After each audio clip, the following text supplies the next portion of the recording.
Hello, Rico Kaplan here. I put together no excuses seminars, workshops, and programs. First of all, buongiorno a tutti, belli buoni farabutti. Yes, I was raised in southern Italy, Napoli in particular. Make no excuse for my accent or for my Italian. It's a beautiful language. No excuses. Go learn it. Anyway, my focus is on teaching people, young, older, adults, old, how to live a no excuse type of life for a better life, personally and for society at large. Growing up in southern Italy, we were taught this from the very beginning when we went to school, and we were graded on a 1 to 10 scale. A 6 was passing, 5 was failing. If you failed the class by around June, you had to go study all summer long that particular subject, and then take exams in September. And if you flunked in September, you flunked the whole year of all your topics, and you had to do them all over again. You lost contact with your friends. It was not good. Guess what? Nobody flunked. Guess what? Everybody passed. 30 of us. I went back 50 years later and met many of them. All of them have become doctors, lawyers, architects, engineers, professors. Now you tell me, not being graded on a curve produced such excellence? I wonder why. I'll tell you why. No excuses. No excuses. You didn't prepare? Your problem. Take care of it. Today we'll put 2 in your average. Tomorrow you have to get 8 to just get back to where you were. It's the way it is. As little kids, we learned this. And we learned we had to do what we had to do. And that's what we did. Now, we sneeze and say, excuse me. Bump into somebody, say, excuse me. If you walk downtown Kingston, where I used to live, I lived there 5 years, you don't want to bump into somebody and say, excuse me. They're not going to take it so nicely. You should have watched where you were going. As a matter of fact, in Kingston, you have holes in the ground in some places that you can fall in. No excuses. You fall in, it's your problem. Nobody's watching out for you. No excuses. This is the way to live. A much better way to live. Why is that such an important thing? Because, you see, even though it is true that none of us are perfect, and of course we have moments of imperfection, moments where we mess up, taking personal responsibility for our own individual pursuit of excellence is the only answer to mediocrity, to lukewarmness, to not being able to accomplish what we want in life. And we live in 2025, a year in the history of mankind where things are so easy that everybody has excuses for not doing what they need to do to have the actual results that they want. Take the wrong turn, by the way, and no matter how much you mean it, you can say, excuse me all you want. But if you did not listen or heed the warning sign that said, don't cross over this particular field, and you're now falling in the crevasse to your death, there's no excuse for that. You chose to make a wrong choice. You're not going to survive. Excuse me will not give you your life back. And there's nobody to say, God bless. What a mess, I confess. You were told to study hard so you could get that $100,000 a year job. But the lady showed up, you just had to get out for a moment, you forgot the date of your hiring exam. You thought you could get through the material, and now the exam is tomorrow morning. There's not enough night for you to prepare for the examination properly. Fight or flight. What is right now? Excuse me, will not work tomorrow morning at the proctored entrance exam, and when they don't hire you because you got 70 instead of 90% of the material, excuse me, although very polite, will not work. By the way, when I was a pharmaceutical rep and sold medicine, we were trained in anatomy and physiology and pharmacokinetics, and we had to pass at 90%. 89% meant you got fired. How many people do you think decided to get fired and not get that nice cush job with a car? I had a car for 30 years, never had to pay for it to be fixed or nothing. Every 3 years they gave me a new car. Who's going to turn that away? You're going to prepare, you're going to study. You trained, you practiced, you stayed up all hours of the night and early morning to get your perfect 3-point shot in a high percentages. But you forgot to put the same time and effort into your schoolwork. And now you're falling headlong. You're failing all your classes. This probably means you won't get to play for the season. You see, teach, please excuse me. Come on. I had some things to do. I'll make it up. That won't work. You're going to put on the bench. You won't play. No excuses. Here's a common one. You forgot to take adequate protection and you were intimate with somebody and now the woman is pregnant. Oh, sorry, I flaked. We'll take care of it. Excuse me. Excuse me, I flaked. And now what? Now we have one more family with a single parent, one of them missing in action. You didn't do your due diligence for your real estate investment, and now you bought swampland instead of the fertile soil you were going to use for your amazing agricultural experiment. Your life sucks because you made poor choices and now you're flipping burgers somewhere and you have a bad snoopervisor. Excuse me? You got carried away and you didn't wait 2 years before marrying your princess. And now you find out she's lazy, nasty, foul-mouthed, rebellious, unkempt, and out of shape. And she's angry at you all the time and you're living in matrimonial hell. Does excuse me work here?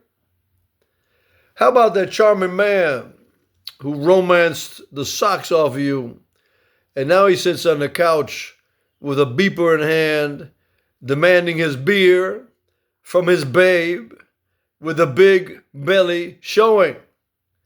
Not so debonair right now, is he? Excuse me.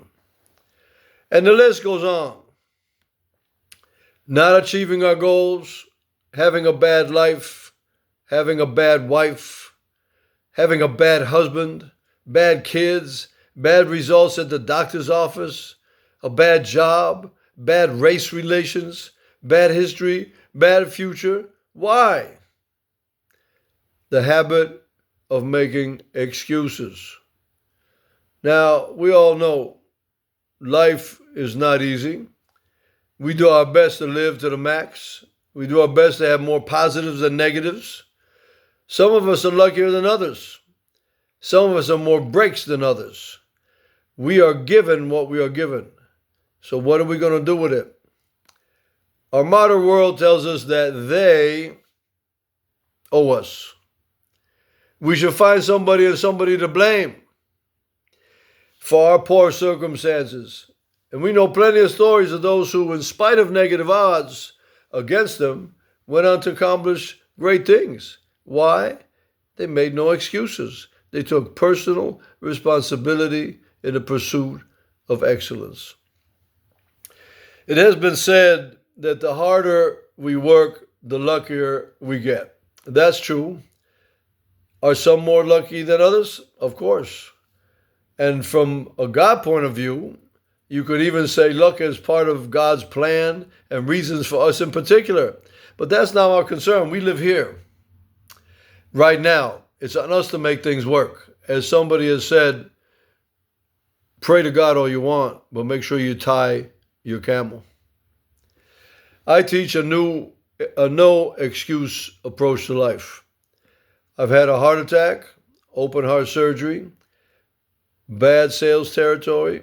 I had global arthritis. I was reduced to a cripple. I could only walk 10 feet with the aid of a cane. I come from southern Italy. I have a little bit of an accent.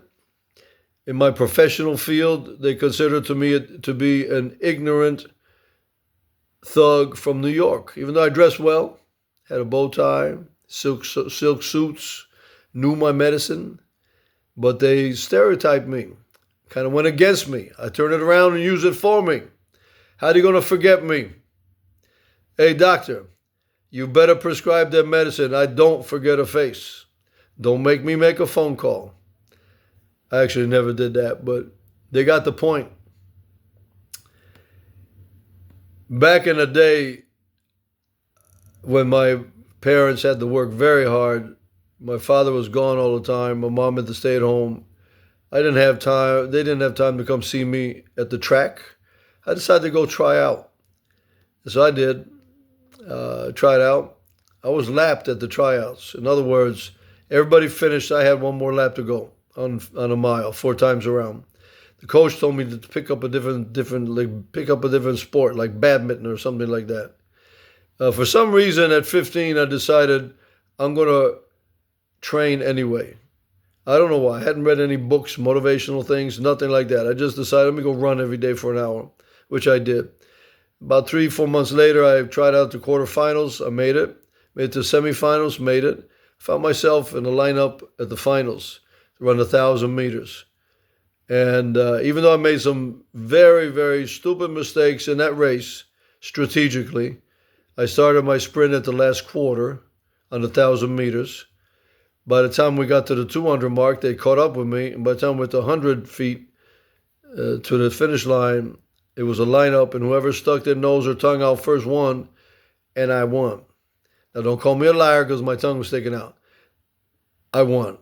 The 1,000 meters, 1968, 2:46.6. Determination. No excuses. I could have said I got lapped.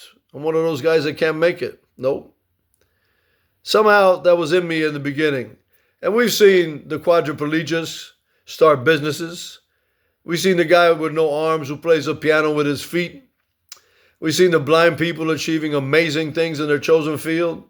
The who's who in all sorts of categories teaches us what can happen when we choose to make no excuses for our situations and pursue excellence at all levels and at all costs. I teach this no excuse approach to all aspects of life in all my workshops, seminars, and keynote speeches and programs.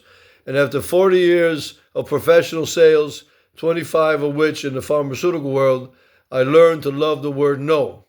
It means I'm that much closer to yes.